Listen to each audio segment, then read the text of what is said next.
Tenemos la cita bíblica, la última cita que vimos fue la de Samuel 1, capítulo 1, versículo 11.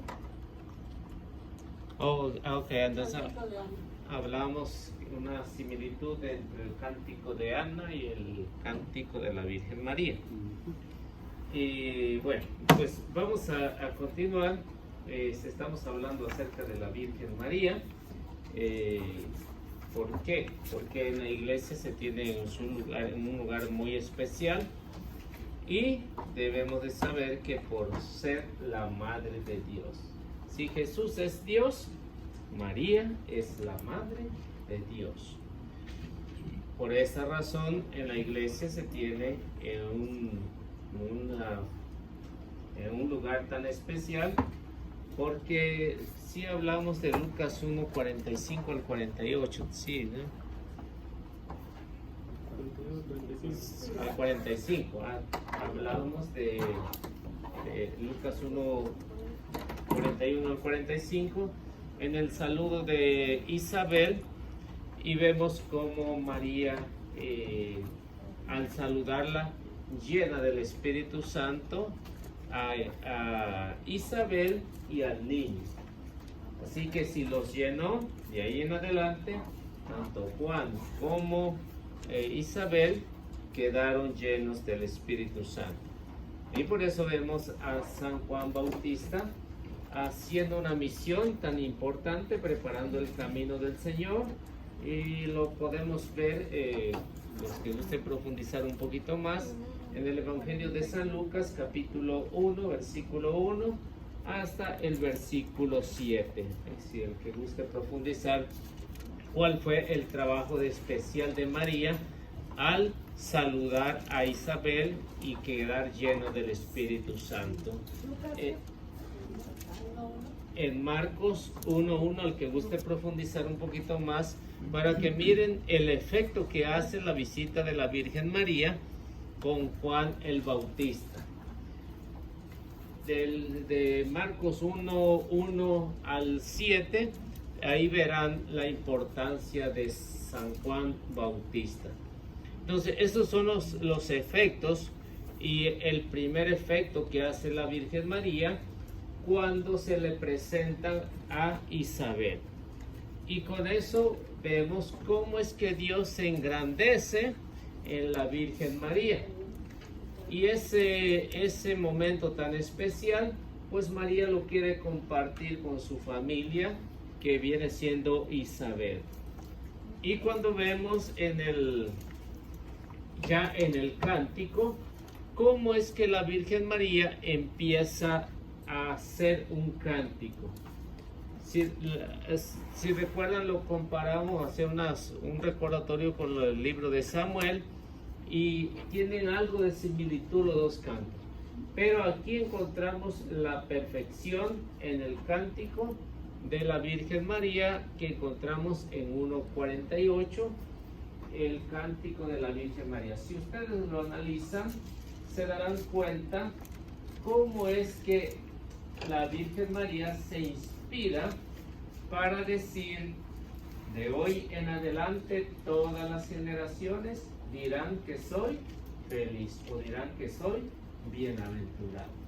Todas las generaciones, no nada más una, sino todas las generaciones. Por eso es que cuando en la iglesia se tiene a la Virgen María en un lugar especial, es precisamente por eso, por lo que ella va reflejando, por lo que ella va diciendo. Si quieren, podemos analizar un poquito el cántico de la Virgen María. Es 1:46 hasta el 55.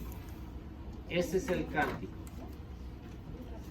Vamos analizándolo un poquito para profundizar por qué nosotros como católicos le rendimos un honor tan especial a la Virgen María.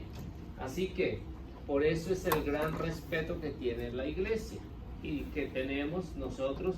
Cuando alguien está hablando mal acerca de la Virgen María, seguramente a lo mejor le puedan contestar: o a lo mejor salen de pleito. Es como les decía, que cualquier persona que le insulte a su mamá seguramente va a salir de pleito. Lo más seguro, un 98% sale de pleito, a lo mejor un 2% pues no le importará mucho, pero un 98% sí le importa a su mamá, esté viva o esté muerta. Entonces, si a mí si me llegaran a insultar a mi mamá, pues a lo mejor, quién sabe qué pasaría, ¿no? Pero ya sería forma de probarlo, ¿no? Pero a lo mejor no tanto a golpe, pero al contrario le daría un consejo de que esas cosas no se hacen. Si en el trabajo cualquiera está usando a la madre, digo, pues ¿cuál es la necesidad de usar a la madre en el trabajo? ¿Cuál es la necesidad? No hay ninguna necesidad, esto no es una madre, esto es un material, esto es algo. Y por eso muchos piensan que los regaño por eso, porque cualquier cosita dicen esta madre, cualquier cosita aquella madre. Entonces eso no va, ¿no? Se imagina si Jesús a su madre la respeta, entonces si nosotros humanamente respetamos a nuestra madre, entonces imaginan Jesús. Si decimos que Jesús es mi Señor y ataco a su madre, pues entonces no es mi Señor. Si calumnia a su madre, si digo María es como todas las mujeres cualquiera, María tuvo más hijos, María fue despreciada por Jesús, entonces eso es una calumnia. Entonces, como ven, o analicemos un poquito lo que es el cántico de la Virgen María. No sé si a alguien lo gusta leer o lo tiene por ahí, pues vamos a analizarlo un poquito para ver cuál es la experiencia tan bonita que tiene la Virgen María y que lo expresa Lucas. Así que Lucas, que investigó y en la tradición se encontró con estas maravillas que los primeros cristianos hablaban de María, y por eso los pone aquí San Lucas. Es el único evangelista que expone el cántico de la Virgen María o la oración de la Virgen María. Desde el 48. 46. María dijo entonces: proclama mi alma la grandeza del Señor, y mi espíritu se alegra en Dios mi Salvador, porque se fijó en su humilde esclava. Y desde ahora todas las generaciones me llamarán feliz. El poderoso ha hecho grandes cosas por mí, santo es su nombre. Muestra su misericordia siglo tras siglo. A todos aquellos que viven en su presencia, muestra su misericordia siglo tras siglo a todos aquellos que viven en su presencia. Dio un golpe con todo su poder, deshizo a los soberbios y sus planes, derribó a los poderosos de sus tronos y exaltó a los humildes, colmó de bienes a los hambrientos y despidió a los ricos con las manos vacías. Socorrió a Israel, su siervo, se acordó de su misericordia como lo había prometido a nuestros padres, a Abraham y a sus descendientes para siempre. ¿Hasta qué? 55. Como lo había prometido a nuestros padres, a Abraham y a sus descendientes para siempre. Bueno, vamos analizándolo un poco para pensar cuál es la importancia de este cántico. Primero, empieza la Virgen María, celebra todo mi ser la grandeza del Señor. ¿Qué es celebrar? ¿Qué significa celebrar o qué es celebrar para usted? Estar contentos. O sea, es una celebración, es algo especial, estar en júbilo, estar llenos de alegría, y por eso dice todo mi ser, no nada más una parte, está cuerpo y alma o espíritu, o sea, todo mi ser. No hay un espacio que no esté para celebrar. Todo el cuerpo, toda el alma está lista para celebrar las grandezas del Señor, y mi espíritu se alegra en Dios que me salva. Vemos cómo María dice que necesita un Salvador. Así que, a diferencia de los hermanos separados, cuando dicen que nosotros como católicos tenemos a la Virgen María como Dios, y eso es una mentira. ¿Y por qué dicen? Si María es la Madre de Dios, entonces ¿por qué le llama a Dios mi Salvador? Pues claro, si quien la crió a la Virgen María, ella no se crió a sí misma, la crió Dios, por eso necesita un Salvador. Entonces nosotros no decimos que María se salvó a sí misma, no, María necesitó de Dios para que llegara a la salvación, y por eso dice: se alegra mi espíritu en su presencia, porque quiso mirar la condición humilde de su esclava. ¿Quién es un esclavo? El que está al servicio de su patrón 24 horas, del momento que esté disponible. Ese es el concepto de esclavo. A lo mejor nosotros no lo podemos entender, el concepto de esclavos, porque nunca hemos vivido en una esclavitud, no hemos sido vendidos.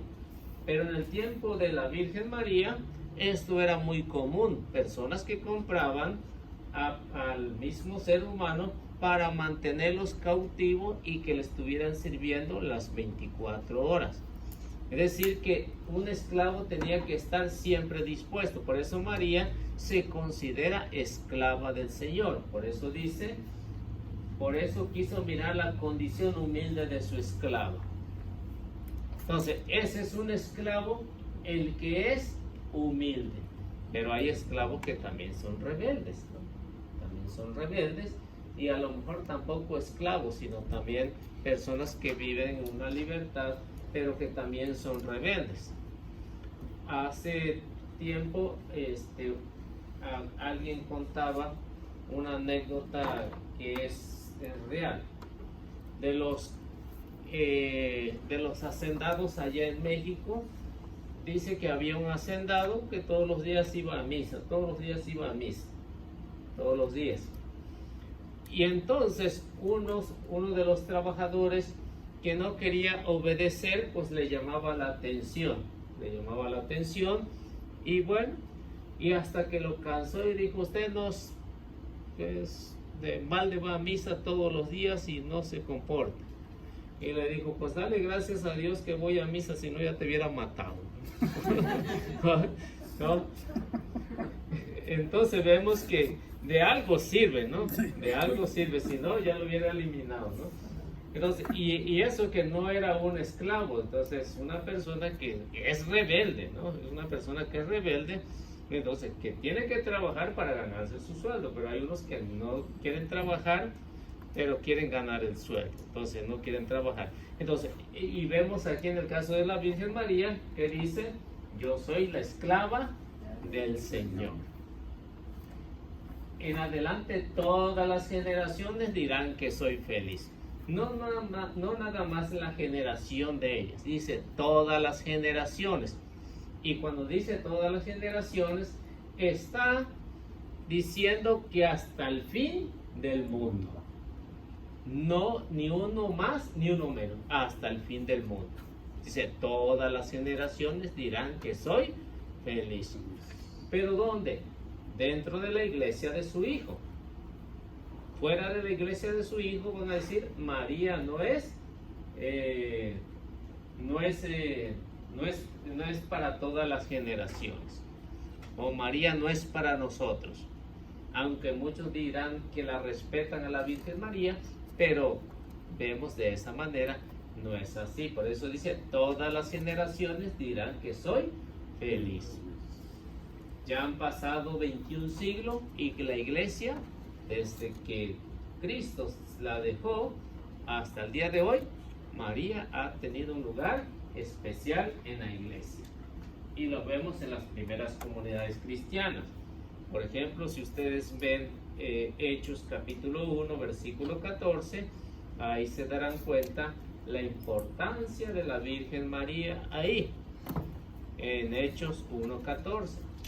Y vemos que todavía no había pasado esa generación. cuando ya María formaba parte de esa primera comunidad cristiana y era la principal ahí, en la oración que estaban ahí. Si gustan, alguien le puede dar lectura para que se den una idea de lo que está diciendo la Virgen María en 1:48. Todos ellos perseveraban en la oración con un mismo espíritu, en compañía de algunas mujeres y de María, la madre de Jesús, y de sus hermanos. Así que esta generación empezó a decir que María era bienaventurada, era feliz.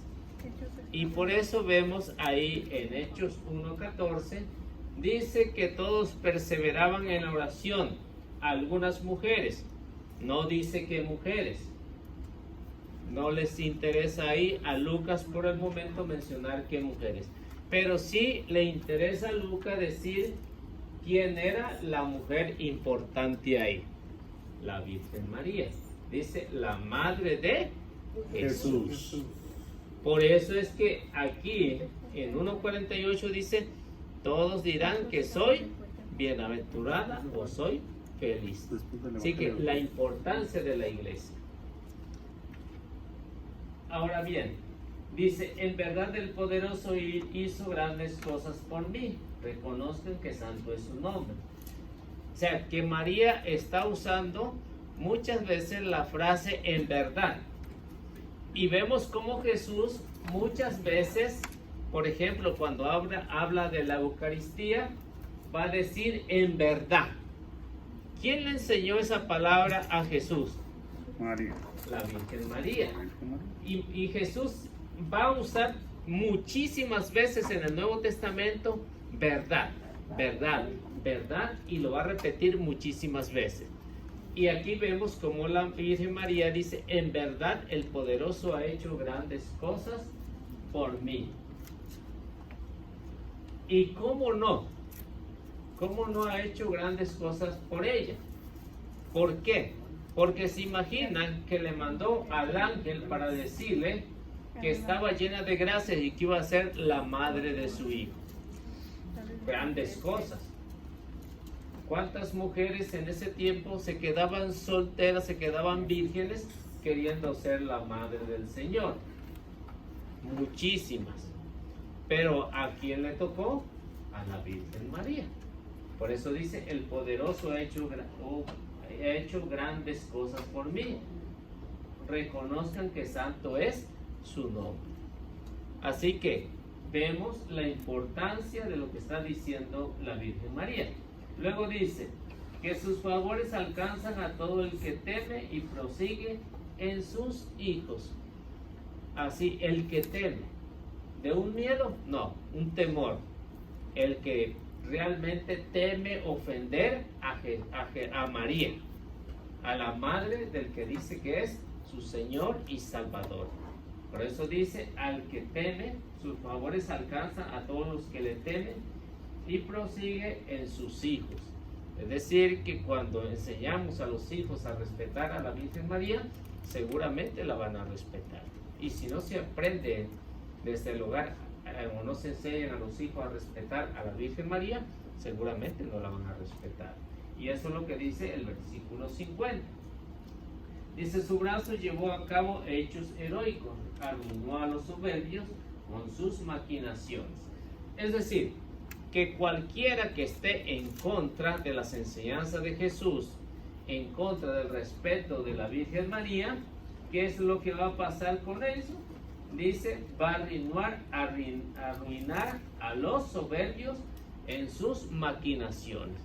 O sea, a todos aquellos que inventan falsedades en contra de ella, en contra de su iglesia. Así que todos aquellos que maquinan cosas.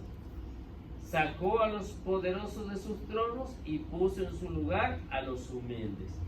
Es decir, que cuando se separan del trono, ¿qué es lo que va a pasar? Cualquiera va a poder interpretar y le va a poder echar cualquier cosa a la Virgen María. Y luego dice, por eso puso en su lugar a los humildes. ¿Quiénes son los humildes? el que respeta totalmente lo que la Virgen María está diciendo. Esos son los humildes. Y por eso dentro de nosotros, ¿qué es lo que realmente hacemos? Pues tratamos precisamente de hacer eso, de imitar a la Virgen María. Eso es lo que tratamos, de imitarla en el servicio de la humildad. Porque en humildad nadie le va a ganar a la Virgen María. Nadie. Ni yo tan siquiera, que estoy más cerquita. Bueno, y luego dice, repletó a los hambrientos de todo de lo que es bueno y despidió vacío a los ricos. Así que, por eso los santos, ningún santo de los que yo he estudiado y conozco, ningún santo ha llegado a la santidad sin ser devoto de la Virgen María. Ninguno. Todos han sido devotos de la Virgen María. ¿Quieres llegar a ser santo? ¿Queremos llegar a ser santo? Hay que hacerse devoto de la Virgen María. Porque eso es lo que dice. Repletó a los hambrientos de todo lo que es bueno y despidió vacío a los ricos. Rico no significa que tiene mucho dinero. Rico significa aquel que es soberbio, aquel que está en contra, aquel que no quiere saber nada. No se habla de riqueza material, está hablando de una riqueza que puede ser el más pobre, pero si es orgulloso, es vanidoso, es lo que ustedes quieran, menos cristiano, esos son los ricos. Sí, puede ser una persona que tiene mucho dinero, pero es humilde, servicial, trata de ayudar a todos los demás, y aparte de eso es devoto de la Virgen María, pues ¿qué más esperan, no? Como muchos de los santos han sido bastante ricos. ¿Qué es lo que han hecho? Se han despojado de esa riqueza cuando tienen el encuentro con Jesucristo y con su madre. Se han despojado de esa riqueza. Luego dice, repletó, eso ya lo vimos. De la mano tomó a Israel su siervo, demostrándole así su misericordia. Así que, ¿por qué dice que de la mano tomó a Israel su siervo?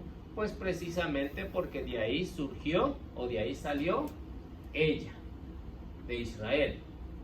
De ahí, por eso dice, tomó de la mano a Israel. Es decir, que siempre conservó a Israel, a pesar de que Israel le había sido infiel en muchísimas ocasiones. Israel. O sea, y después vemos cómo todas las demás tribus se terminaron, pero sobrevivió la tribu de Judá, que es parte de Israel. Por eso dice, la tomó de la mano a Israel. Y luego, dice, demostrándole su misericordia. Esta fue la promesa que ofreció a nuestro padre Abraham y a su descendencia para siempre. Así que si ustedes se remontan un poquito al Génesis, vemos cómo Dios hace una promesa con Abraham, hace una promesa con Isaac y hace una promesa con Israel. Eso es lo que está recordando aquí la Virgen María, la promesa que hizo a nuestro padre Abraham, acordándose de su misericordia. Así que por eso en la iglesia se respeta mucho a la Virgen María.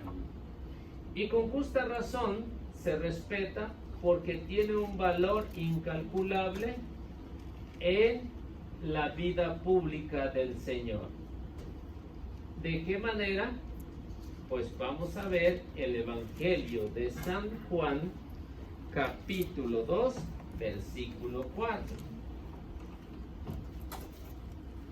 O empezamos desde el versículo 2 al versículo 4 para ver la importancia en la vida pública del Señor. Y con esto vamos a ver que María es de suma importancia en su primer milagro. San Juan capítulo 2, versículo 2 al versículo 4. Quien guste.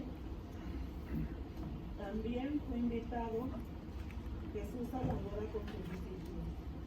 Sucedió que se terminó el vino preparado para la boda y se quedaron sin vino.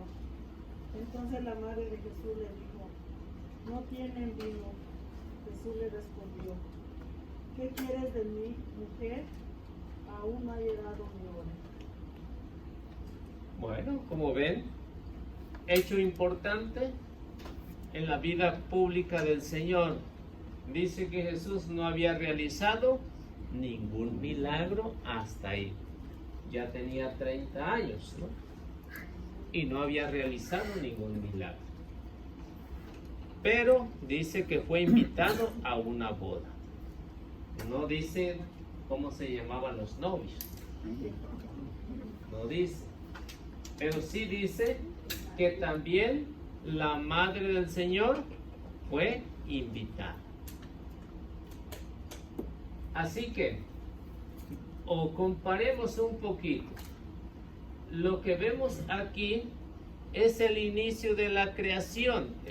La prefiguración del capítulo 2 de Génesis se aplica aquí en el capítulo 2 de San Juan. En el capítulo 2 vemos cómo Dios hace al hombre y hace a la mujer. Un matrimonio, ¿no? Un matrimonio. Le dio esa libertad y le dijo: pueden comer de todos menos de esto. Aquí, cuando inicia su vida pública el Señor, es decir, inicia una nueva creación. ¿De qué manera inicia una nueva creación? Participando en un matrimonio. Y es ahí donde interviene la nueva Eva, la Eva perfecta. Es ahí donde interviene. Si ven cómo es que dice: se le acabó el vino a los novios y ya no tenían nada para ofrecer. ¿Qué es lo que hace esta mujer? Decirle al Señor, decirle a Jesús: hijo, se les acabó el vino. Y por eso este texto es usado mucho por los hermanos separados cuando dicen las palabras de Jesús, que dicen: mujer, ¿cómo se te ocurre? Aún no ha llegado mi hora.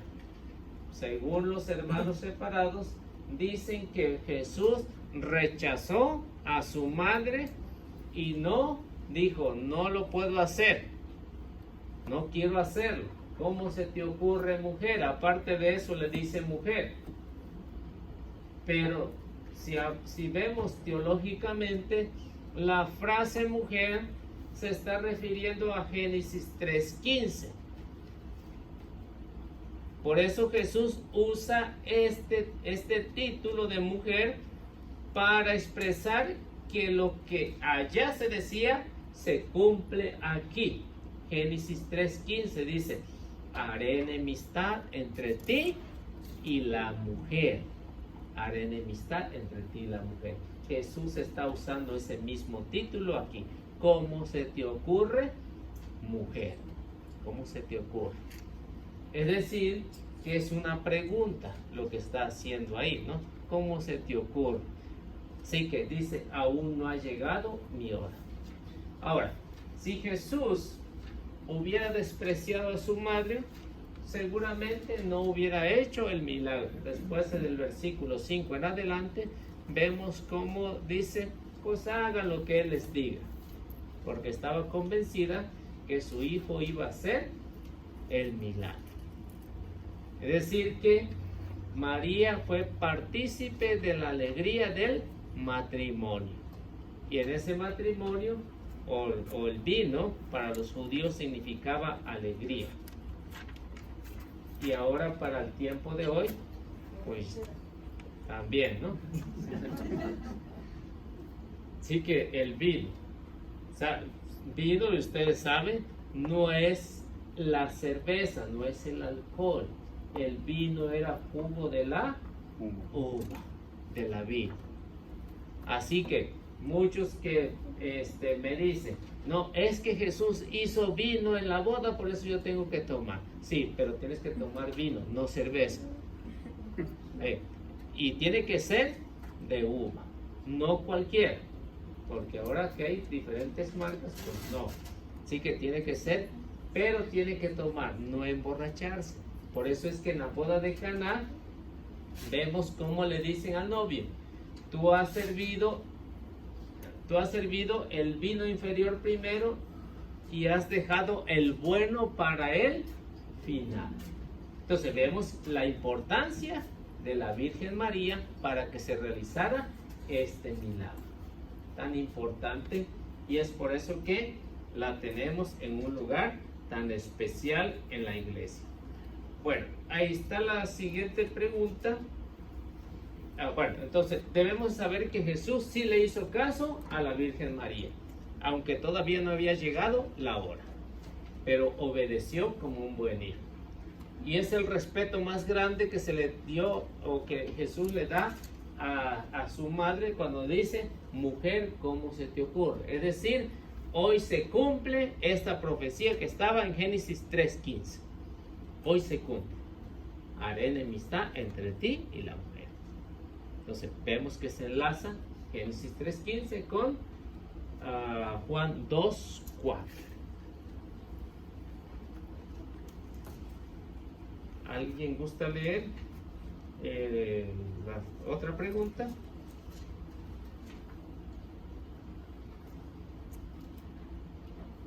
¿Dónde la Biblia? Donde la Biblia dice, donde la Biblia dice que María es nuestra intercesora. Bueno, pues ya lo vimos. En primer lugar lo vimos en la boda de Caná, es nuestra intercesora.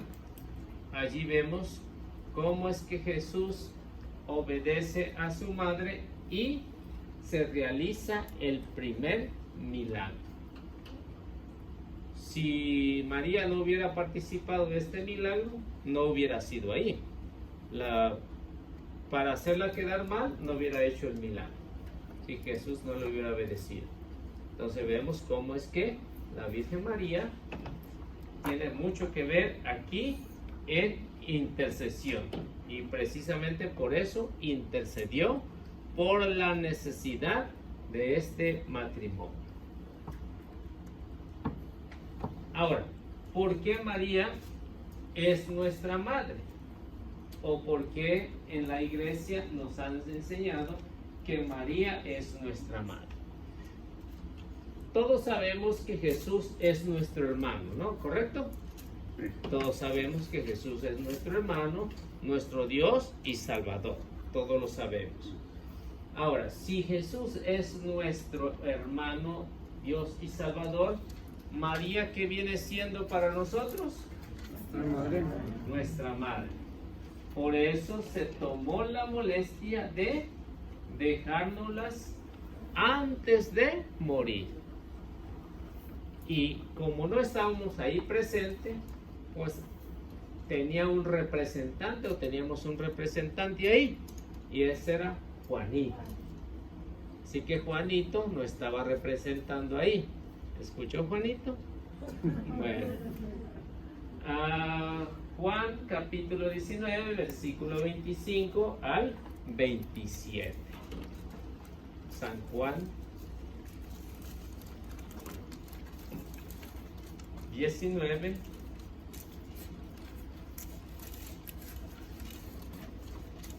25 al 27. ¿Sí? Pilato mandó escribir un letrero y ponerlo sobre la cruz. Estaba escrito, Jesús el Nazareno. ¿Es ese? 19, 25. 19:25. Sí. Últimas palabras de Jesús. Cerca de la cruz de Jesús. Eso sí es. Cerca de la cruz de Jesús estaba su madre, con María la hermana de su madre, esposa de Cleofas, y María de Magdala. Jesús al ver a la madre y junto a ella al discípulo que más quería, dijo a la madre: Mujer, ahí tienes a tu hijo. Después dijo al discípulo: Ahí tienes a tu madre. Y desde aquel momento el discípulo se la llevó a su casa. Entonces, si Jesús quiso dejar a su madre con Juan y le dijo: mujer, ahí tienes a tu hijo, hijo, ahí tienes a tu madre, y desde ese momento el discípulo se la llevó, es decir que San Juan nos da un ejemplo de que nosotros somos hijos de la Virgen María. Si tenemos un padre, debemos tener una madre. Y esa madre es la que Jesús entregó en la cruz antes de morir. Y por eso cada uno de nosotros se siente orgulloso al tener la familia completa. Tiene un hermano, tiene una madre y tiene un padre. Está la familia completa. ¿Qué pasaría si nosotros no tuviéramos un padre?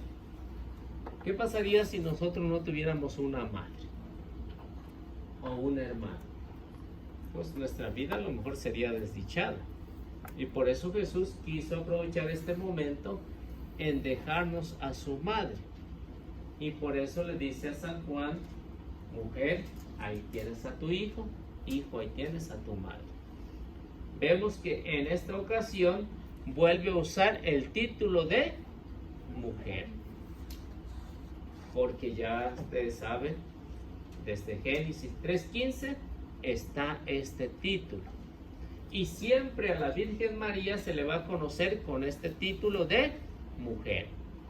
En Génesis, en Mateo, en Marcos, en Juan, que acabamos de ver, la carta a los Gálatas, que también vamos a ver, en Apocalipsis también usa este título de mujer, no nada más una vez, para expresar que se cumple lo que el profeta Moisés había dicho, llega al cumplimiento y se hace. Si esto no se hubiera cumplido, aún hasta el día de hoy, no se estuviera hablando de mujer. Pero como ya se cumplió, hasta hoy se aguantan los protestantes con el título de mujer. Y para nosotros nos da un gusto, una alegría, y poder decir que María es nuestra madre y nuestra intercesora. Ahora, lo que vemos, lo que vamos a ver, porque nada más quiero que ustedes noten que en el Antiguo Testamento, en los evangelios, se habla de algunas mujeres, en los evangelios. En las cartas de San Pablo no se habla de las mujeres que estaban ahí en la cruz o acompañaron a Jesús. En las cartas católicas no se habla de las otras mujeres. Si vemos en el Nuevo Testamento, en las cartas de San Pablo, se va a hablar de esta mujer. En las cartas católicas se habla de esta mujer. Apocalipsis se habla de esta mujer.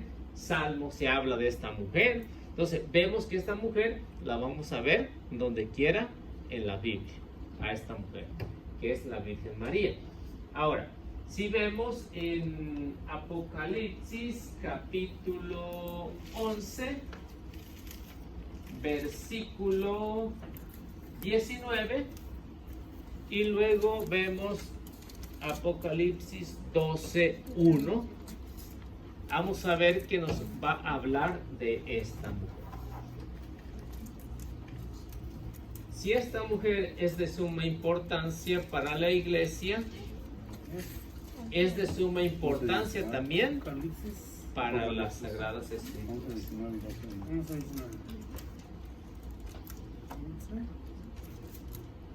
Las Sagradas Escrituras nos van a dar más detalles de esta mujer, de una forma especial, porque no va a hablar de las otras mujeres, únicamente va a hablar de ella. A ver, ¿quién lo tiene?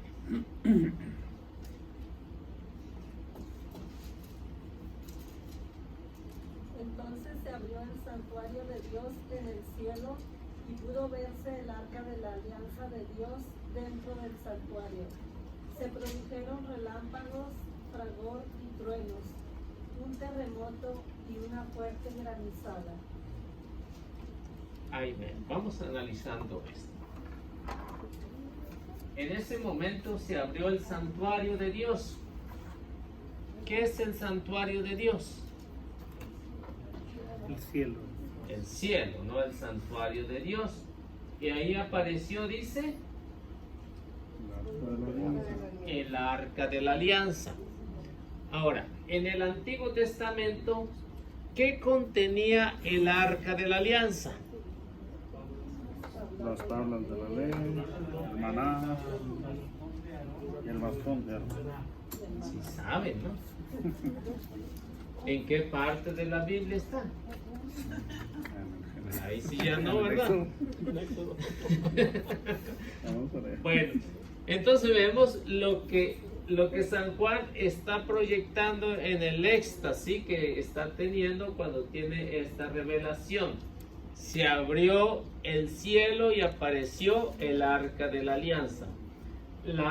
¿El arca de la alianza del Antiguo Testamento? No. El arca de la alianza del Nuevo Testamento. ¿Por qué se llama la nueva arca de la alianza?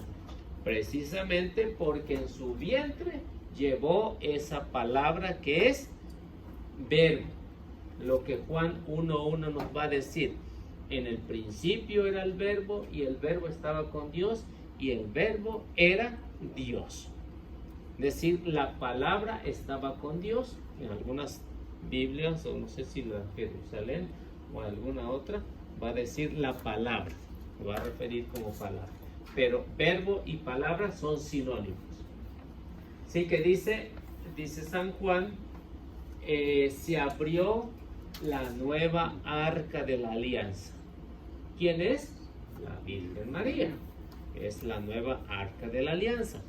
Por eso es que ya en el capítulo 12, versículo 1, él va a descubrir quién es esa arca de la alianza. Y vamos a descubrir qué es esa nueva arca de la alianza.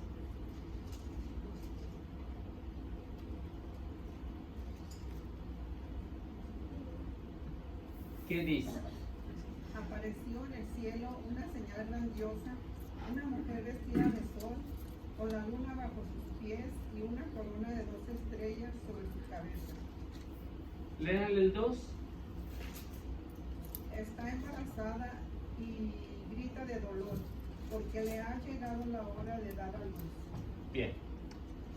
Entonces dice San Juan que se abrió el arca de la alianza. Inmediatamente da la explicación quién es el arca de la alianza en el versículo 1 y 2.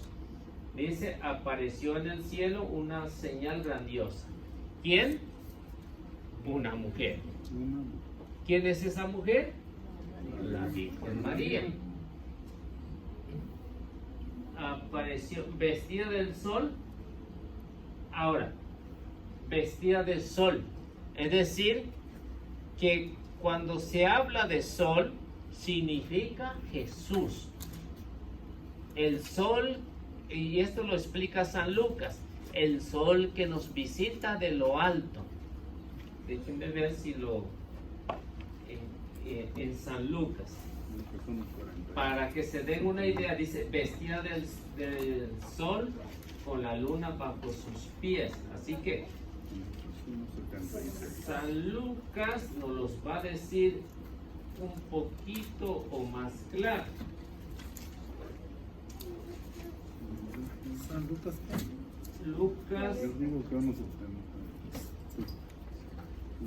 Lucas 1:78.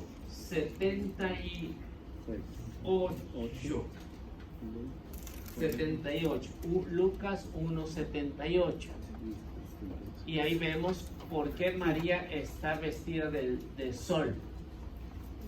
Porque ahí está, ¿quién? El sol que se levanta o el sol que nos visita de lo alto.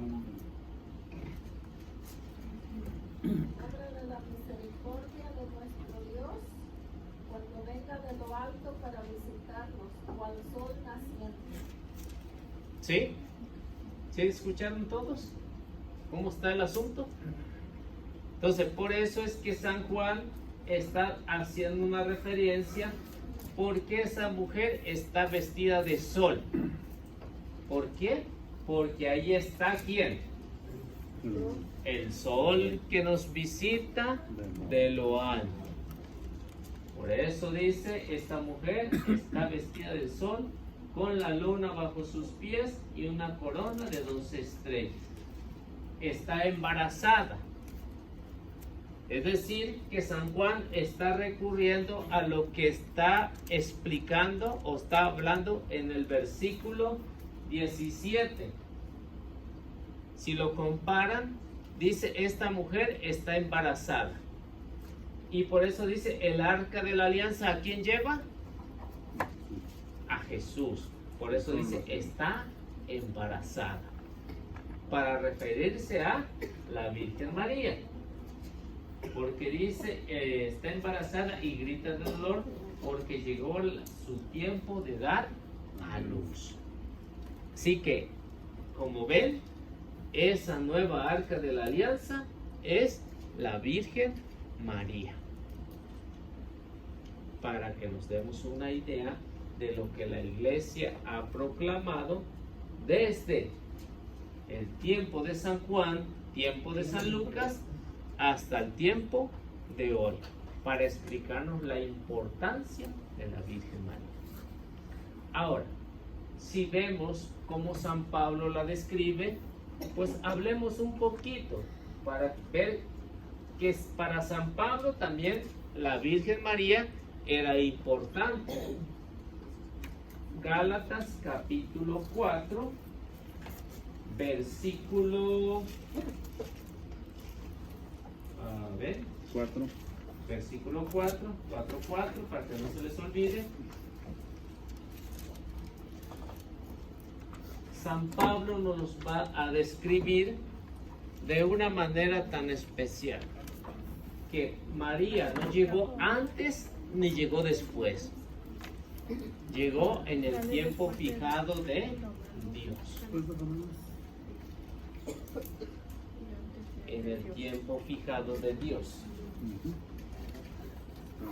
Después de Corintios. Después de Corintios, Gálatas. 4.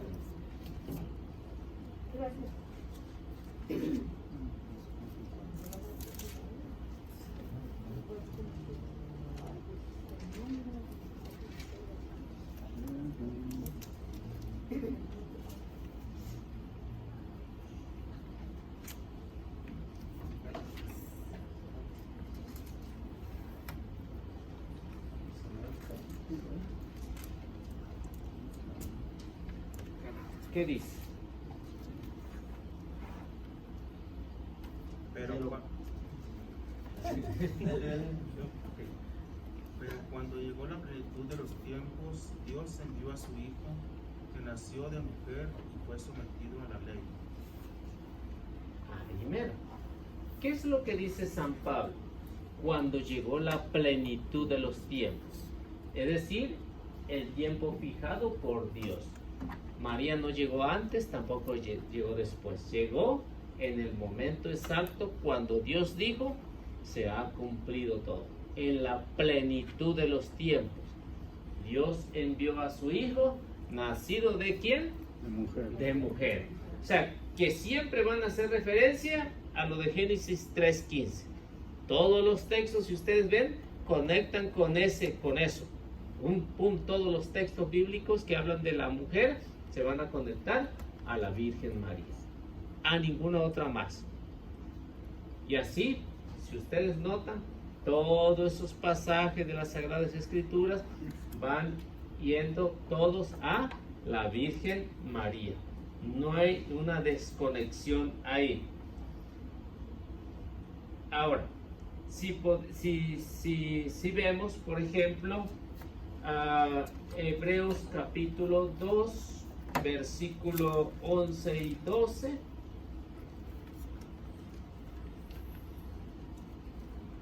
Para ver la importancia de la intercesión Hebreos 12, 11 y 12. de los santos.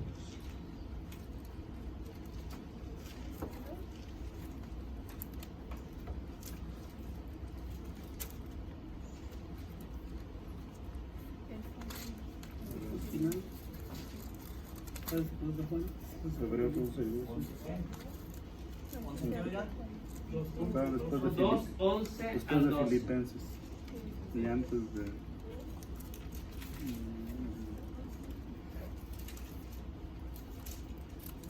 De este modo, el que comunicaba la santidad se identificaría con aquellos a los que santificaban.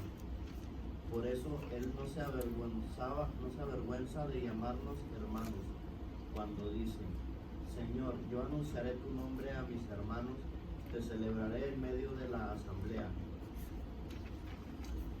Así que, como ven, la carta a los hebreos nos está hablando de la importancia de ser hermanos de Jesús. Si Jesús tuvo una madre, también nosotros tenemos una madre porque Él nos las ha dado. No es que lo hayamos merecido, no, sino que Él quiso que también fuéramos partícipes de su madre, para que así podamos tener o podamos regocijarnos en ella. Porque todo ser humano, de una u otra manera, pues necesita de una madre para poder sobrevivir. Y por eso, como dice, Señor, yo te daré a conocer a mis hermanos en medio de la asamblea celebrada en tu nombre. Así que la importancia de la Virgen María en la iglesia es importante también para nosotros. Por eso es que le rendimos un respeto tan especial por ser la madre del Señor. ¿Alguna pregunta que tenga? ¿O alguien que no esté de acuerdo? ¿Todos están bien? sí. Todos están bien. Bueno, vamos a otra pregunta.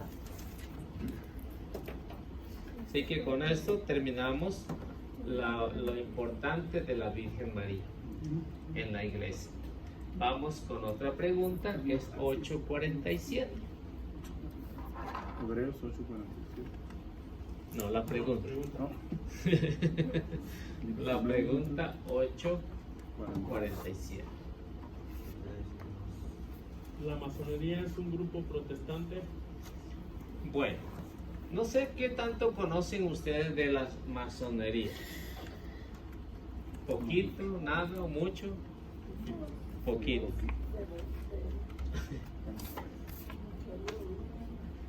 Yo hace tiempo pasé por una librería y me interesó un libro que se llama La Masonería. Y lo estaba leyendo, no recuerdo mucho, pero sí he leído un poco acerca de lo que es la masonería. Entonces, la masonería no es un grupo protestante, es un grupo secreto. O sea, es un grupo secreto, la masonería. Entonces, no es un grupo protestante, tampoco podemos decir que es inofensivo la masonería. La masonería es ofensivo y trata de destruir a la iglesia. Por eso es como está oculto. Muchos de ellos meten a su gente para estudiar, por ejemplo, para sacerdote, para servicio de la iglesia, infiltran la masonería ahí. Y hasta el día de hoy, pues está metido en la iglesia, aunque no quieran creer. Tengo una pregunta, ¿ha llegado hasta Roma la masonería? Está en todo. Sí, Está en todo la masonería. sí, yo miré una película y me parece que escuché ese nombre ahí. ¿Sí? está en toda la masonería. Ahora, si ustedes ven, por ejemplo, todos los símbolos masónicos y los tratan de descubrir, se darán cuenta, por ejemplo, en el centro, en los billetes, allá en Washington, en diferentes ciudades hay símbolos masones. También, entonces, vemos que todo eso es una organización secreta que está infiltrada en la iglesia, pero que también está en la política. ¿En dónde? En la política. Benito Juárez fue masón. Fue el primer masón que se conoce. Él fue el que llevó Criado y educado por la Iglesia Católica. el que llevó la masonería para allá. ¿Benito Juárez era masón? Ese tipo era masón. Hay Uno de muchos. los más grandes perseguidores de la Iglesia Católica. Y hay, y hay muchos masones hasta Andrés hoy en Manuel, el México. presidente. Sí. También. Andrés Manuel. Pero Sí. entonces ellos en qué religión creen? ¿No creen en Dios Bueno, si se lo vemos desde el punto de vista, es el pacto que tienen con Satanás. Es un pacto que tiene la masonería. Porque Satanás, ¿qué es lo que pretende? Destruir la iglesia. La masonería, ¿qué es lo que pretende? Destruir la iglesia. O sea, que están siguiendo los pasos de su papá, la masonería. Entonces, no es un grupo protestante. Los grupos protestantes, es cierto, están en contra de la iglesia, luchan con todas sus garras, pero fuera de la iglesia, la atacan fuera. La masonería no es así. La masonería la ataca dentro de la iglesia. Lo ataca desde ahí. Por eso es que hay muchos cambios hoy en día. Y esto, desafortunadamente, pues ustedes se dan cuenta, ha actuado mucho la masonería en esto. Porque quiere desprestigiar a la iglesia. Hoy en día, un ejemplo grande, la comunión en la mano. ¿No? Porque se ultraja mucho el cuerpo y la sangre del Señor. Hay otros que están luchando a favor de la agenda gay. Hay otros que están luchando a que se ordenen mujeres sacerdotes. Entonces, ven que están luchando dentro de la iglesia, no fuera de la iglesia. Los protestantes, la ventaja que tenemos es que ellos luchan fuera de allá. Esa es la ventaja. Pero la desventaja que tenemos aquí es que están dentro. Están dentro.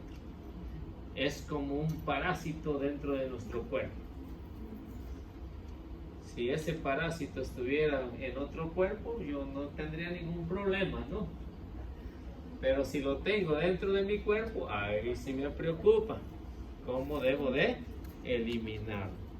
Entonces, la masonería es eso. Entonces, no es un grupo protestante, es un grupo secreto que está en contra. La pregunta que sigue ahí: ¿qué quiere decir masonería? Masonería es una palabra francesa, y ya si la traducimos al inglés, pues ya son el masón, ¿no? El albañil. Y ahí estoy yo también, ¿no? Pero no para trabajar para eso, ¿no? Entonces le conocí a los masones porque son los que se encargaban de construir las grandes catedrales, todo lo que tenía que ver con lo religioso. Pero cuando empezaron a querer imponer su ley, la masonería, ¿qué fue lo que hizo la iglesia? Mejor los retiró, porque estaban causando problemas. Entonces se hace una organización y empiezan a atacar a la que antes les había dado trabajo por muchos años, por muchos siglos. Son los que se encargaban, por eso se llama la masonería, porque viene de masón, de albañilería. Entonces, cuando se dividen estos grupos, este grupo, ¿qué es lo primero que empieza a atacar? O sea, la iglesia. Se hace un grupo secreto y empieza a atacar a la iglesia. Y por eso ahora están luchando dentro de la iglesia para poder destruir a esta iglesia que Cristo ha fundado. ¿Pero lo van a lograr? No. Entonces, ¿pero que muchos católicos van para allá? Sí, van para allá. Y quieren tener pues el poder también. Y muchos católicos piensan que no es pecado ser masón. Ahora pues son públicamente, ¿no? Aquí, por ejemplo, vemos aquí en Colorado hay muchos templos masones. Muchos templos masones que están. Incluso hay uno por acá, por el centro, le daba raya a un americano y decía, mira, ese es igual que la católica.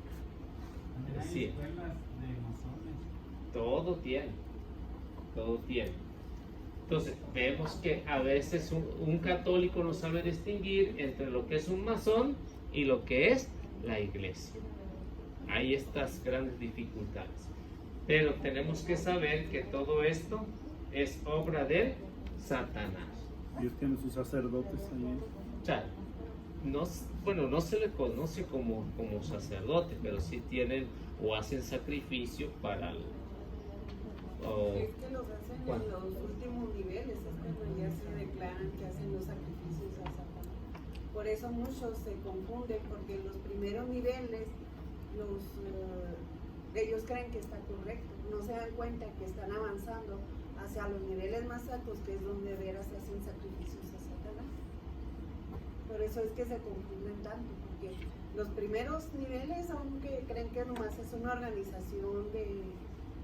Casi siempre son profesionistas, ingenieros, contadores, todos esos. Entonces ellos se van involucrando y como les dan buenos trabajos. Entonces de ahí ellos siguen yendo, informándose y todo eso, pero ya van avanzando. Ya cuando van a niveles más fuertes es cuando empiezan a hacer los sacrificios a Satanás. Creo que el nivel más alto es el 33. Es cuando ya ahí hacen los sacrificios a Satanás. En este caso niños, las hostias consagradas y todo eso. Está peligroso. Y bueno, también lo tienen que declarar en público, ¿no? Para cuando llegan ya al nivel. Que fue lo que hizo atarantado, ¿no? De México, Obrador, ¿no? En lugar de decir viva México, que dijo viva la logia, ¿no? Entonces tienen que hacerlo público. Sí, ya cuando van avanzando tienen que hacerlo para que más seguidores. Y toda la paisanada gritando viva. Sí. No, dijo viva el universo. Dijo viva quién sabe qué tantas cosas. ¿No? Sí sabe. Entonces tiene que ver que a veces no escuchan lo que está diciendo, ¿no? ¿Qué es logia? La logia es la masonería, o sea, la organización, cómo están ahí, por eso se le llama la logia. Logia masónica es como grupo masónico. Y así pasa, ¿no? Pero ni modo, ya gritaron, ni modo, ¿qué vamos a hacer? No se puede. ¿Qué más dijo aparte de viva la logia? ¿Qué dijo ahorita? Viva los Sí. universos. No. O sea que todo lo que tiene que ver con lo de la logia masónica, entonces todo lo tiene que declarar públicamente. Pero trae también una estampita, ¿no? López Obrador, del Sagrado Corazón o algo así. Sí, Pues pero es precisamente Es para por el eso. doble. seguir llevando gente, engañando más gente. Y luego fue a Veracruz, ¿no? Con los brujos. Sí. Y andaban en diferentes puntos. Sí que tantas cosas que ha hecho, ¿no? Así que de ese punto lo podemos ver. Y usa la Biblia. Los masones usan eso. Al revés, como Trump. La usan, pero no porque la usen quiere decir que son católicos, no. O sea, que el mismo Satanás usó la Biblia para atacar a Jesús, la usó y se la conocía. Capítulo 4 de San Mateo. Ahí vemos cómo el demonio usó la Biblia.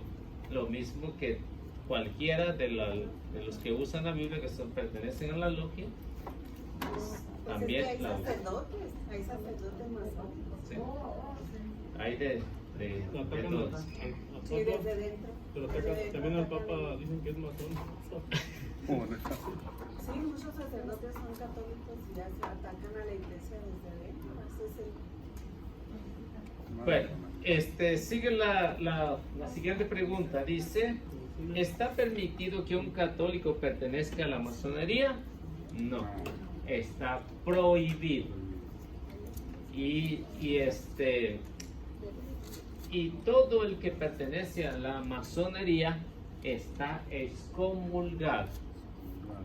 Excomulgado. Todo el que pertenece a la masonería tiene una excomunión. ¿Se puede descomulgar a alguien? Sí, se puede. Se arrepiente de todo el mal que ha hecho y vuelve otra vez a la iglesia, se le puede levantar la excomunión, porque existe el perdón y la misericordia de Dios.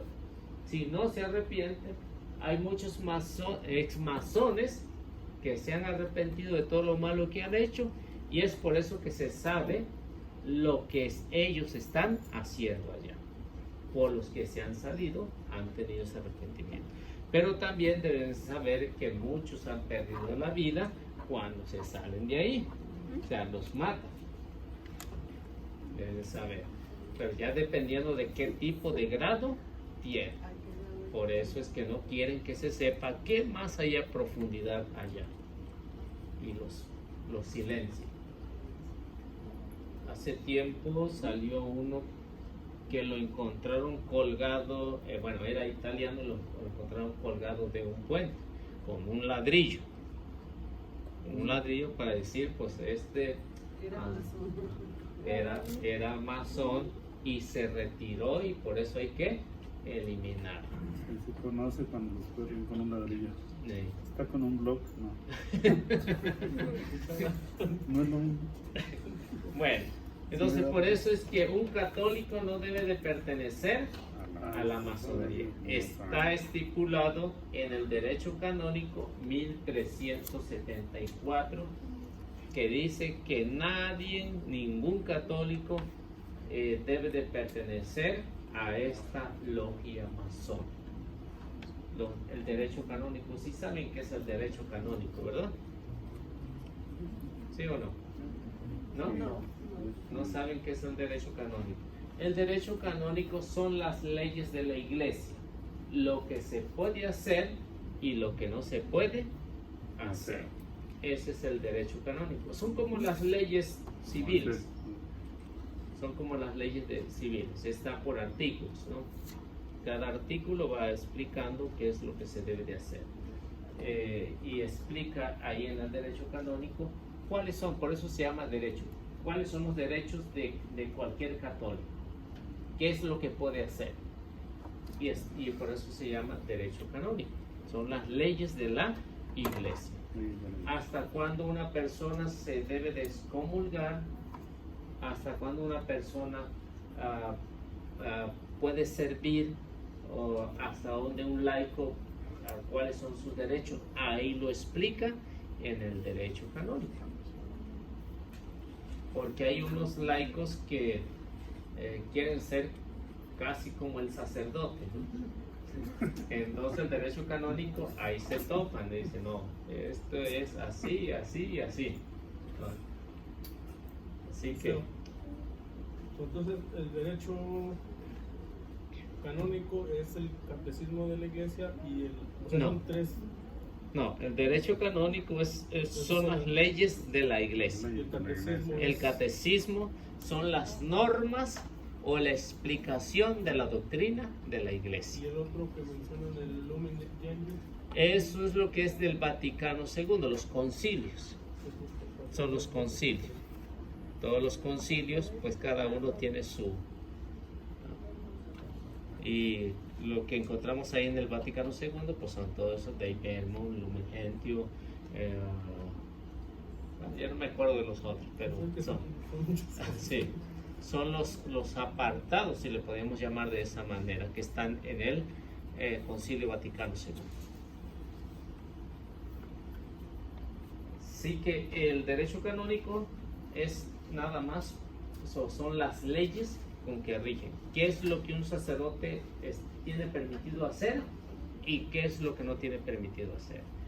¿Qué es lo que un diácono debe hacer y qué es lo que no debe hacer? O sea, somos las leyes, los reglamentos, las leyes que se hablan ahí en el derecho canónico.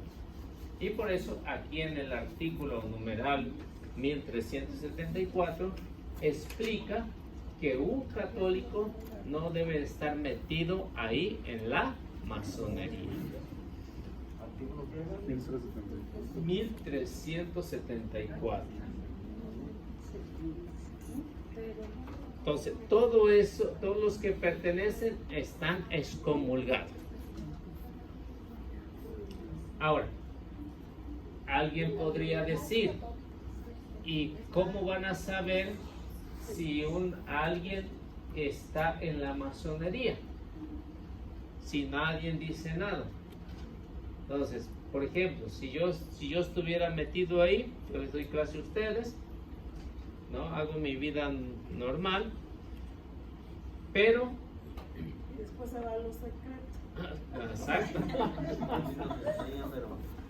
Entonces, cuando se aplica así, el derecho canónico les va a explicar ahí que eso se llama excomunión de ipso facto, o sea, excomunión automática. Automática. O sea, que todo lo que haga para mí no me sirve. Puede servir para ustedes las enseñanzas, pero no lo que yo hago. O sea, que yo, si no me arrepiento, estoy directo o condenado o excomunión, es decir, estoy fuera de la iglesia. ¿Sí? ¿Sí me explico? O sea, porque usted ya sabe y nosotros no sabríamos. Sí. Entonces a eso se llama de ipso facto, o sea, y excomunión automática. Pero entonces puede enseñar cosas buenas. Sí, para Sí, convencer. pero el Espíritu Santo no lo engaña, ¿verdad? Para convencerlo, los convenzo y luego me los llevo. Sí, ella les da, por ejemplo, él le daría bien la Si nos Biblia y todo, prepara. pero luego va escogiendo hacia los que No quiere. nos va a poder A llevar. los más listillos, ¿no? Si nos A los prepara más no nos listillos. lleva, ¿ves que no? Me los llevaría a todos, pero no. Nos quedamos las Pues si nos prepara bien no nos va a poder llevar. Bueno, entonces eso es lo que se llama, lo que dice el numeral o el artículo, como quieran llamarle, 1374, que cada masón, aunque esté muy oculto, está excomulgado automáticamente. Bueno, Y no entran mujeres y no pertenece ninguna mujer a ese, no entra ninguna mujer a sus templos, ¿no? puros elegidos, No, puros elegidos. puros O sea que no admiten mujeres. no. Ah, bueno. Pero las esposas pues saben. Ella sabe que somos los hermosos. Ella sabe, pero no puede decir nada. ¿O no? Calla el piquito. Muy contrariado. Bueno, lo que sigue diciendo ahí, ¿por qué la Iglesia Católica prohíbe pertenecer a la masonería? Y ahí nos da 4 razones. ¿Quién quiere leer la primera? Se trata de una sociedad secreta, por lo tanto representa un grave peligro para los individuos y la sociedad. Así que por esa razón, por tratarse de una organización secreta, es un peligro. Es el peligro, ¿por qué? porque quieren implantar todo a lo como se les da la gana. Por ejemplo, el aborto, los anticonceptivos, la eutanasia. Todo esto está maquinado por estas organizaciones secretas. No sé si lo sabían, pero este es el plan. Hacer, o por ejemplo los que hicieron esto de ¿cómo se llama, no?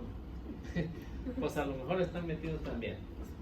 Esto que hicieron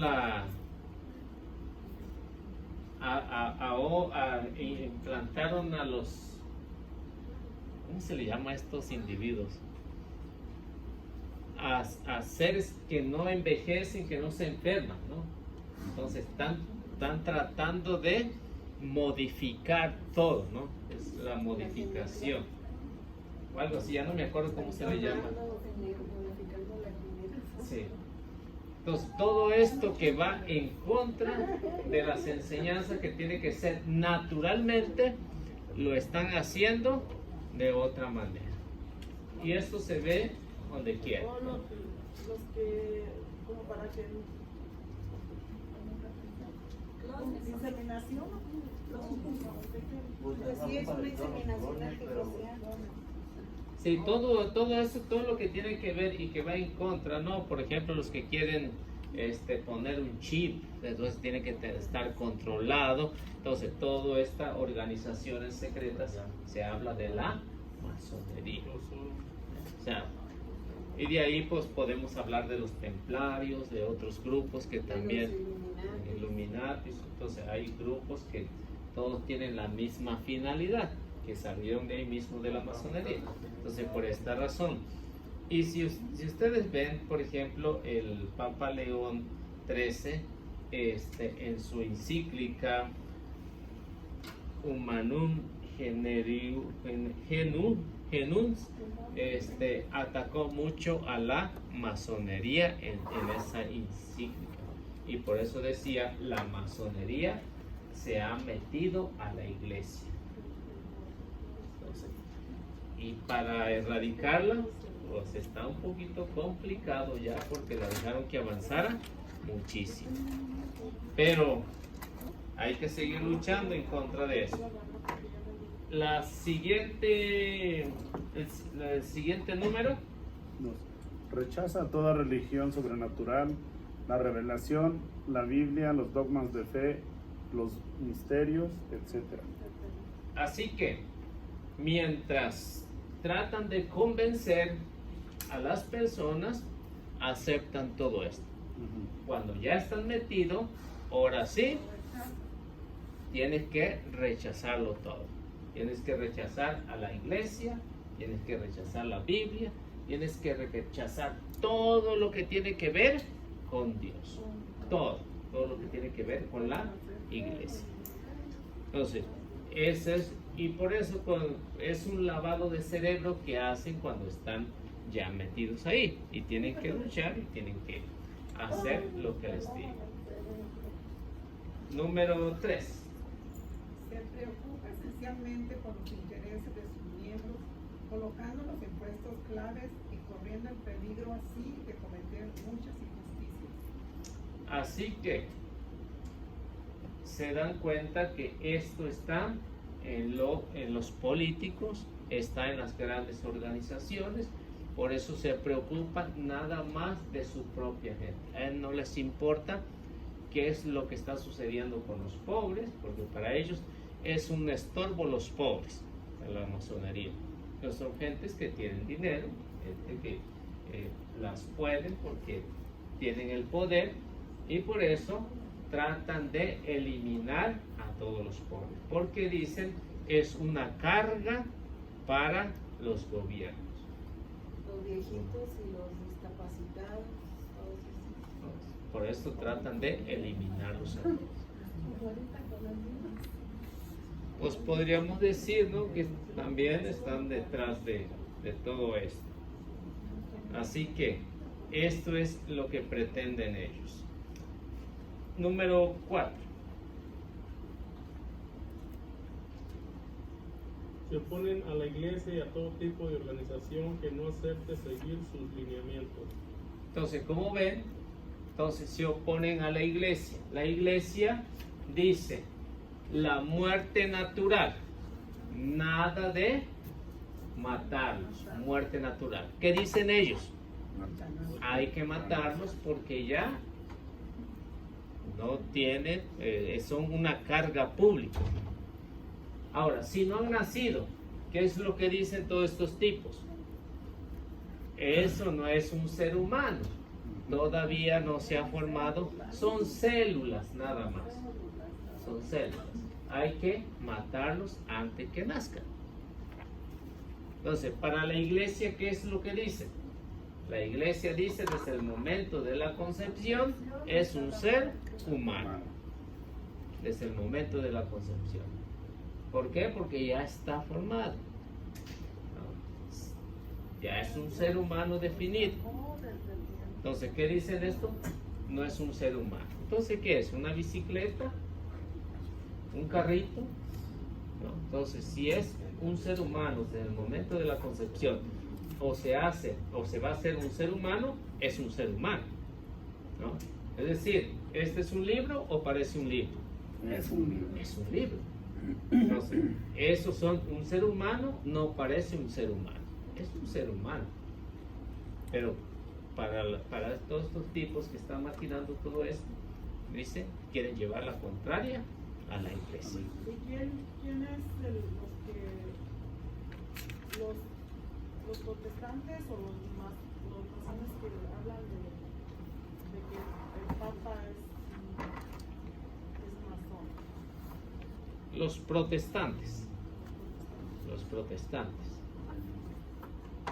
son los que dicen el Papa es masón. Benedicto es masón.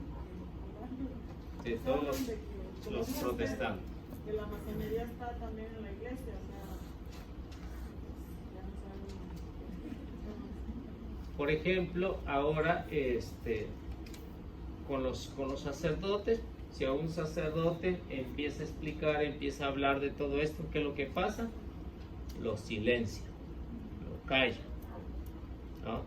Entonces, y esto influye mucho en los medios de comunicación. Los medios de comunicación también son parte de la masonería, muchos de los medios de comunicación. Sí. Por donde le busquen está la masonería. Entonces tratan de controlar a todo el mundo.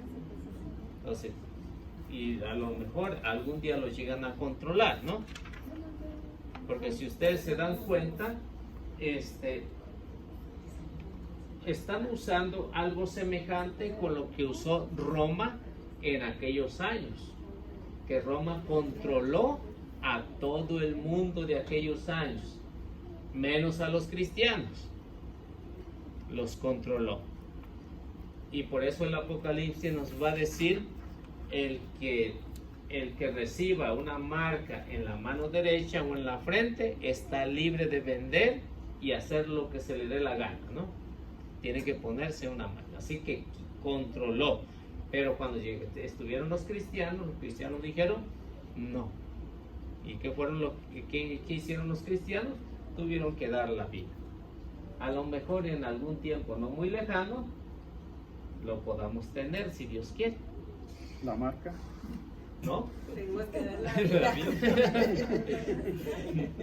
En un tiempo no muy lejano, a lo mejor viene esto. ¿Y qué tenemos que hacer los cristianos? Pues también hacer lo mismo que hicieron allá en los primeros 3 siglos la iglesia.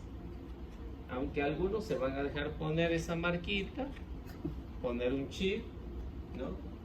Pero tenemos que saber que eso es parte de organizaciones secretas. En México ya lo quieren poner eso. Me estaba comentando una amiga que ya no les querían vender comida hasta que trajeran un chip. Bueno, en Zacatecas. Más avanzado para allá, ¿verdad? Así que vemos cómo está avanzando y poco a poco nos están De haciendo hecho, están reducir. diciendo que ahora en la vacuna contra el COVID que iba a venir en Chile. ¿Y cuántas nos vamos a dar, verdad? ¿Cómo está Pues ahorita se controlado? está descubriendo, esperemos que esto se detenga un poco, pero ese era, supuestamente ese era el plan. Ahorita hay tantas cosas que dicen. Ni cuenta nos vamos a dar. Si ya me lo pusieron. Bueno, entonces, ¿qué es lo que tenemos que hacer como cristianos? O sea, a lo mejor hacer un poquito de esfuerzo, hacer oración más por todas estas personas, que Dios las recoja antes de que hagan tanto mal, se las lleve, ¿no? A todos los que están pensando esto, pedirle. Pero eso, hay un video que está pues, sí, en las redes de eso del chip y lo están relacionando mucho con el apocalipsis. ¿Sí tendrá algo que ver esa marca, ese chip con el apocalipsis o nomás es como tantas otras cosas que han sacado? Es que si se dan una idea, estos agarran ideas que usaron y que le dieron resultados hace siglos. Esto lo usó Roma, ¿no? Esto lo usó Roma, era un pasaporte, no era un chip, no era un pasaporte, lo presentaban y podía vender, podía comprar o podía hacer lo que se le diera la gana. No es que le tuvieran una marca, ¿no? Por eso dice, es una marca visible en la mano o en la frente. No es que estuvieran marcados, sino que tenían que tener, como hoy en día, un pasaporte. O sea, para viajar a otro país, ¿qué es lo que necesita? Un pasaporte. ¿Puede viajar sin pasaporte? No, de volada lo bajan, ¿no? Entonces no tiene que ver ese chip con Apocalipsis, o sea, nomás lo están relacionando. Sí, lo están relacionando nada más, pero en el Apocalipsis o están usando algo semejante a lo que se usaron. Usted dice, en los ¿no? Que primeros en Apocalipsis el tiempo de Apocalipsis no se compara con el tiempo de hoy. El tiempo de hoy es totalmente diferente. Entonces, si nos damos cuenta, poco a poco nos van haciendo que vayamos entrando al redil, ¿no? Vayamos entrando al redil. Por ejemplo, en las tarjetas, ¿no? Por ejemplo, en las tarjetas. Ya casi a muchos se nos da flojera traer en efectivo. Mejor la tarjetita, ¿no? Algún día va a llegar a desaparecer el efectivo. ¿Qué es lo que va a hacer? Pura tarjetita, ¿no? Pues ya de hecho el Home Depot ya no aceptan cash. ¿No? Entonces vemos que poco a poco nos van controlando, nos van haciendo ver las cosas y nos van algún día hasta que digan, ahora sí, vamos a ver quiénes son los cristianos que van a dar la vida y quiénes son los que van a estar a nuestro favor, ¿no? Así que agárrense porque lleva lumbre. Bueno, entonces, si ven cómo está la masonería, entonces no es cosa de juguetes, es algo serio, es algo real, que ya por muchos años se ha estado viendo todos estos tipos de masonería, pero que está en contra de la iglesia, está en contra del evangelio, y eso es lo que tenemos que saber los cristianos. Bueno, preguntas. ¿Están asustados o qué? ¿No? Ya no queremos ni hablar. Ya están asustados. Bueno, vamos a la pregunta 848. ¿Dónde nació la palabra masón? ¿Cómo? Es cierto que está prohibido usar la medicina y que basta la oración para sanar. Tiene sucursales por todo el mundo. Bueno, esto no es cierto. Esto no es cierto. Esto cabe dentro de la mentalidad de los hermanos separados. Cuando dicen, no tenemos que usar medicina, no tenemos que ir al doctor, solamente con la oración. Entonces, si esto no hubiera sido la medicina, entonces ¿para qué Dios la dejó? ¿Para qué dejó a los doctores? ¿Para qué dejó todos los medicamentos? ¿Para qué hizo que el hombre pensara en usar todos los medicamentos? Entonces sería ilógico. Hace tiempo, cuando salíamos a evangelizar, encontraba a un hermano separado, ahí por el área de Swansea, encontraba un hermano separado y decía, Nosotros no necesitamos de la medicina, no necesitamos de ningún doctor, porque nosotros hacemos milagros. Bueno, vamos a ponerlo a prueba. Si realmente hace milagros.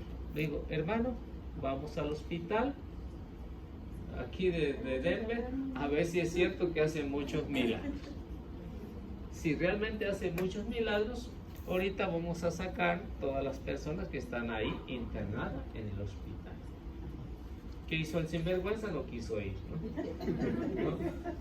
Entonces, ¿por qué? Porque el ser humano necesita de un doctor. Y mismo Cristo lo va a decir. No son los sanos los que necesitan al doctor, sino los enfermos. Entonces, esto que tenemos que usar medicina, sí, lo tenemos que usar la medicina, pero también tenemos que hacer oración. Tenemos que hacer oración antes y después de tomar.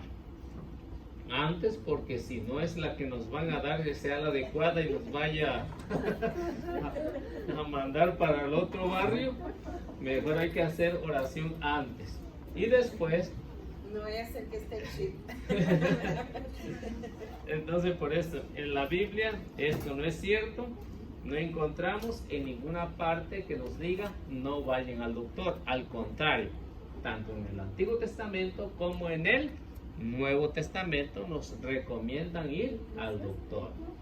Y ahí encontramos, por ejemplo, Eclesiastés o Sirácides, capítulo 38, versículo 1 al versículo 15. Eclesiástico o Sirácides. En alguna Biblia vendrá como Sirácides o Sirácida. Está atrás de Salmos. Nomás busquen Salmo y ahí está, atrásito de Salmos.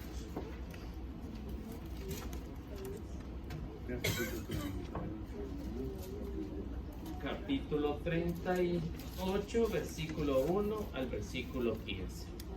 Vamos a ver si nos recomienda ir al doctor o no. Si encontraron Salmos, ahí lo van a encontrar.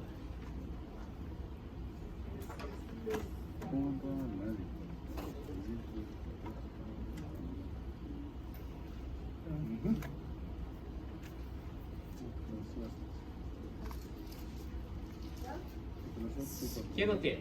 Yo lo tengo. A ver. Denle al médico toda la estima que se merece, debido a sus servicios, porque así lo quiso el Señor. La mayoría viene del Altísimo, y es el Rey quien concede el don de sanar. Los conocimientos del médico le permiten andar con la cabeza levantada. Hasta los grandes lo admiran. El Señor creó las plantas medicinales que brotan de la tierra. Un hombre inteligente no las menosprecia.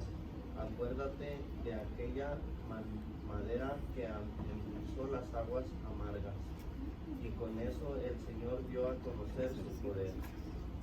Él da a los hombres el saber para que lo glorifiquen por los maravillosos remedios que creó. El médico los usa para curar y para quitar el dolor. El farmacéutico hace con ellos sus mezclas. De ese modo, las obras del Señor no se han terminado y continúa difundiéndose el bienestar por la tierra. Hijo mío, cuando estés enfermo, no te deprimas. Ruégale al Señor para que te cure. Renuncia a tus malas acciones, guarda las manos limpias y purifica tu corazón de cualquier pecado. Ofrécele a Dios el incienso y la harina, flor para que te tenga en su memoria. Preséntale una ofrenda escogida entre tus bienes. Amén, ¿no? Entonces, como ven, en la antigüedad se usaba a quienes, a los doctores, a los médicos. Así que la Biblia no prohíbe a los doctores, tampoco prohíbe la medicina. Por eso dice, Dios ha puesto en las plantas, en todo lo que se puede usar como medicina. ¿Quién es el que la hace? el farmacéutico, dice. Él es el que hace la mezcla y pone lo adecuado en la medicina. Así que sí es bueno hacer oración para tomar la medicina, pero sí es bueno usar la medicina. Entonces los dos van de la mano, no nada más pura oración. ¿Cierto? Sí, es cierto, Dios lo puede hacer, pero como dice el eclesiástico, el Siracide, ¿para qué Dios dejó las plantas? ¿Para qué dejó estos doctores que nos pueden dar una medicina adecuada para la enfermedad? Es la razón. Todo está en la naturaleza. La medicina dice el autor sagrado, y que la podemos usar para nuestro bien. Así que no se les olvide, hay que hacer oración antes y después, porque nadie está libre de alguna enfermedad, pero también tenemos que hacer lo necesario, de hacer los medicamentos adecuados. Así que no les vayan a engañar también con la medicinal y se vayan a poner loquitos, ¿no? Porque ahora vemos la propagación de la medicinal, eso no. Entonces si Dios ha puesto a los doctores es por la razón de que ahí hay algo que se puede sacar como medicina para curar a las enfermedades, no en el exceso como se está haciendo ahora, con esta libertad que han dado de lo verde. Así que no es lo correcto, no es lícito. Entonces si ayuda, entonces tenemos que ver cuánto es la cantidad, pero que no se haga vicio, ¿no? Entonces, pero no es lo correcto. Bueno, entonces ahí nos quedamos por este día. Vamos haciendo la oración y luego para presentarle a un hermano nuevo que nos acompaña hoy.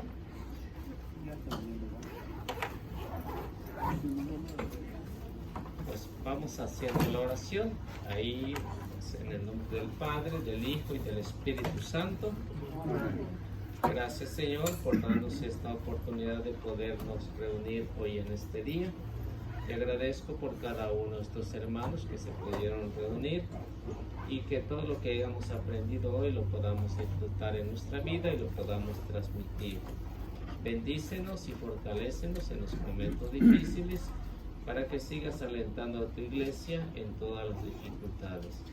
Dale paciencia a los sacerdotes, al Papa para que pueda guiar a tu iglesia y a los obispos para que sean buenos supervisores y también a los sacerdotes para que sepan cuidar de sus ovejas. Que tu santa iglesia se siga dando a conocer esta palabra y que a través de nuestra Madre Santísima lleve todas estas peticiones y que se haga según tu santa voluntad.